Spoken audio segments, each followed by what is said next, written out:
Hey Google, how many days until Halloween?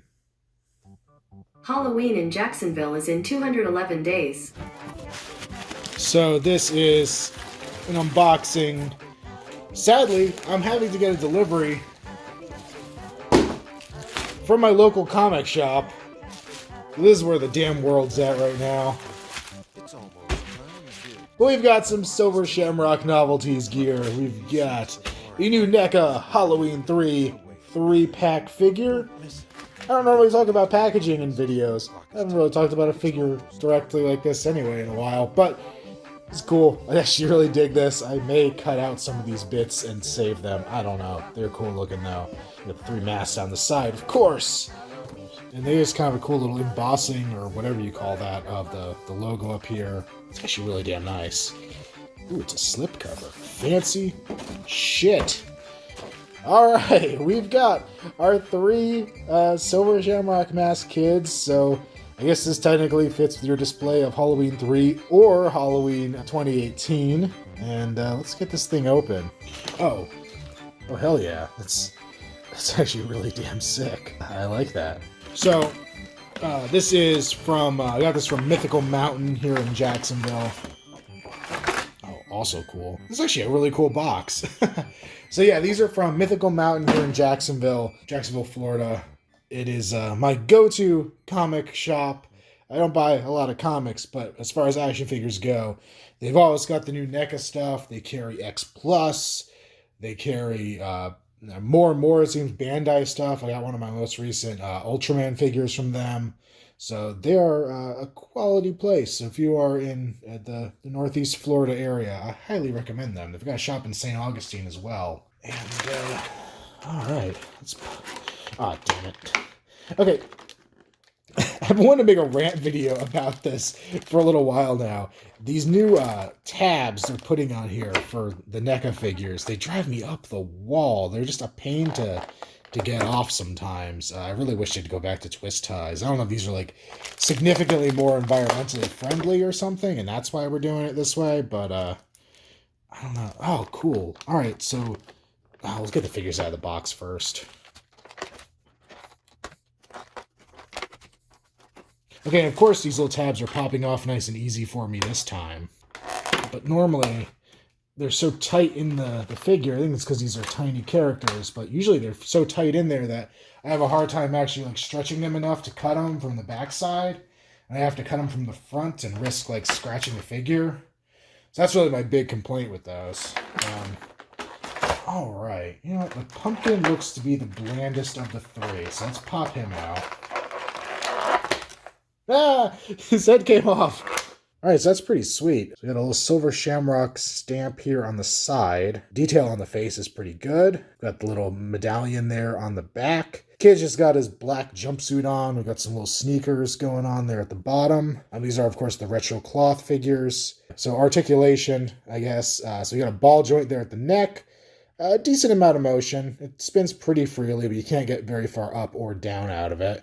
Arms swivel forward and backwards. They go out to the side a very good amount. Upper arm swivel. Is that a double jointed elbow? Hey, we got a double jointed elbow. Sweet. I don't remember if this body's had that before. For like, I think Sam and Chucky had it, but still nice. Swivel at the wrist as well as hinge up and down. Let's see. Looks like we got a swivel at the waist. No real bending in the torso at all. Leg will kick forward, kick back, go out to the side, all a decent amount, not too bad. And these aren't going to be figures you pose extremely anyway. Feels like we got an upper thigh swivel there. Single jointed knee. Really wish we had a double because that's about a 45-degree bend there, which isn't great. And then a hinge at the foot. This thing isn't focusing for anything. Hinge at the foot. Still wish this was a ball joint. I think it would really help all these figures have a ball-jointed foot. I just realized he has a little sock in there. That's kind of cool. He's got a sock. And of course, we got peg holes there at the bottom of the feet. And on the back, he does have his little Velcro zipper. But you know what? For a Halloween costume, I feel like that's what they would look like anyway. So that's actually not too shabby. Cool. Pop his head off. And let's get the melted face there. All right, this head is sticky. Should it be sticky? I don't think so. Damn.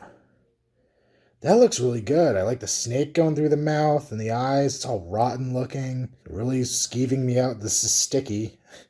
But yeah, it's got some bugs there on the side, splitting open right there. That's a cool sculpt. I dig this. This is pretty sweet. I'm still got the silver shamrock thing on the back. We have the imprint of the shamrock there on the side as well, I think. Very cool. Very cool looking. And it looks like the figures in the box come with gripping hands, and then we have these kind of more open hands, so I'm going to try just do it on this guy. So this will be our demo for the rest, because I'm not going to bother showing off articulation unless they magically use a different body with the rest of these. Pop those hands on.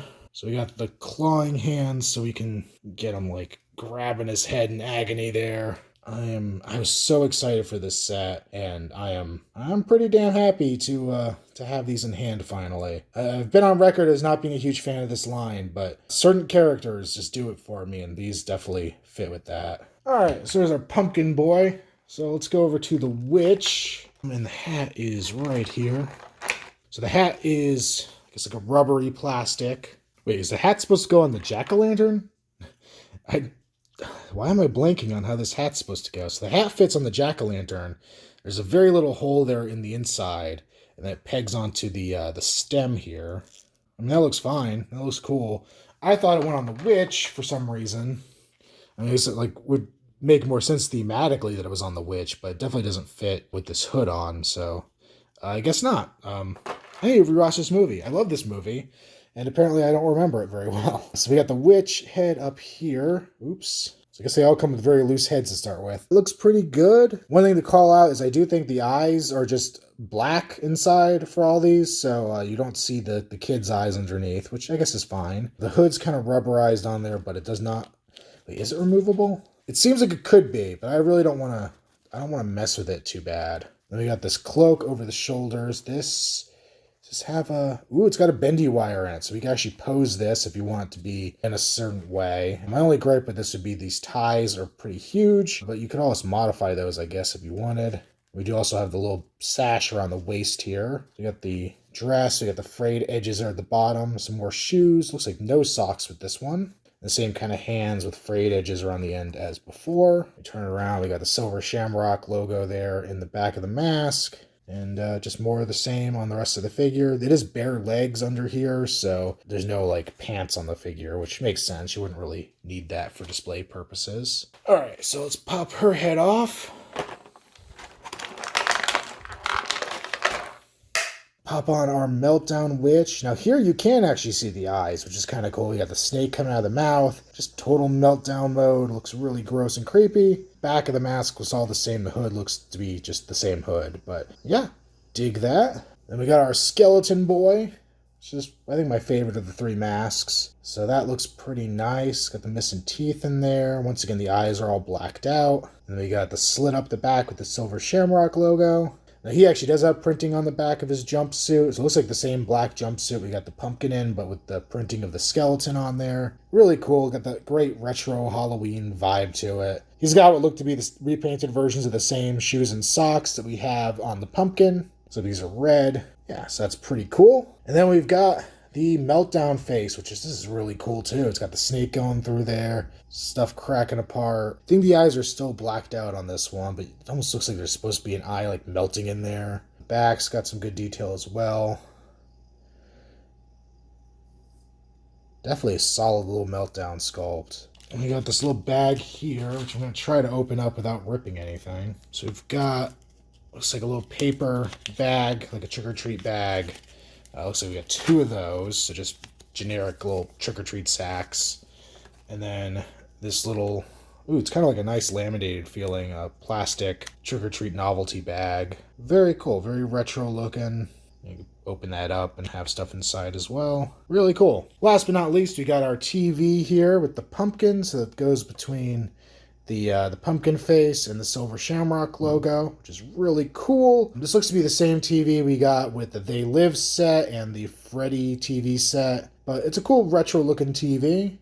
Does its job. We got the wood paneling on the sides and the top. You got a place for a thumbtack or a push pin there on the back if you want to hang it up. Not too shabby. So here's kind of a quick and dirty size comparison. So in the way back of here, we have my 1/6 scale Michael Myers figures, which you can see dwarf these guys. And then next in line, I have the 2018 Myers Retro Cloth from NECA. And I guess that one scales decently. I still feel like maybe he's a little too short, or these guys are a little too tall for that comparison to work the way I'd want it to. I think it's serviceable. I was kind of hoping these guys would fit more in 1/6 scale so that I could have them in this case with the Myers. I may still leave them in here for a little bit. They're definitely like very young children in that scenario. And then with the NECA figure, they're kind of too tall, it seems, but whatever. And I think I had said these were using that same body that Chucky and Sam were using. It doesn't look like it now that I have them here. Both Chucky and Sam seem beefier than these guys. So I'm guessing they're on a different body. The only one I have that I would check otherwise would be the young Jason that came with the San Diego Comic-Con exclusive Pamela Voorhees, but that one is such a pain to get out of the package and put back in the package. I just really don't want to do that right now. So it may be using that body. That may be the one that's in here, but the Chucky and the Sam one definitely looks to be either it's a bit bulkier or it's just that they have less tight-fitting clothing, so they look like they're bulkier and their heads are much larger. I don't know. It's really hard to tell with this, but I think these two other figures are on bigger bodies. So like I said, I don't know if this is going to be the permanent display for them, but it's a way to display them for right now. I actually really dig this set. I knew what I was getting into. I knew with the retro cloth figures, they were going to be a certain way and they were going to, have a certain feeling to them. But I think they work well with what they are. Obviously, my preference would be for them to be in a different scale, preferably 1/6 scale, so that they were a little taller and fit in with the 1/6 figures, but NECA doesn't make 1/6 figures except for the Gremlins, I think, technically. So it kind of makes sense that they're not in that scale, and that's just me wanting what I want out of my collection. I think the accessories they came with are pretty decent. I'm getting a little sick of seeing this same TV over and over, but it does work for what it is and has that right retro feeling for all this. Meltdown head sculpts are really nicely done. I really dig them. The standard head sculpts are pretty good as well. They look like I would expect them to. The costumes are fine. Not the greatest, but they work for these characters. And the little bags, I don't know how well those are going to hold up, but they do look cool with them. I did throw the lollipop from the Sam figure into the pumpkin's hand just to give him some Halloween candy. Since you have two of the same bags, I tried to make them look a little bit different. I do think I might go in and get some just, I don't know, maybe extra packing bits or whatever and stuff them in those bags so that they look like they've done a little bit of trick-or-treating so far. But overall, I think these are decent. I think they work for what they are, and I would definitely recommend them. Once again, big shout out to Mythical Mountain for having these available. And I do apologize also for the kind of crude review style of this. I don't really have a review station set up anymore, so I just was kind of making do with what I had and figured an unboxing of these would be at least somewhat interesting. So that's it for this video. I will see you guys in the next one. And until then...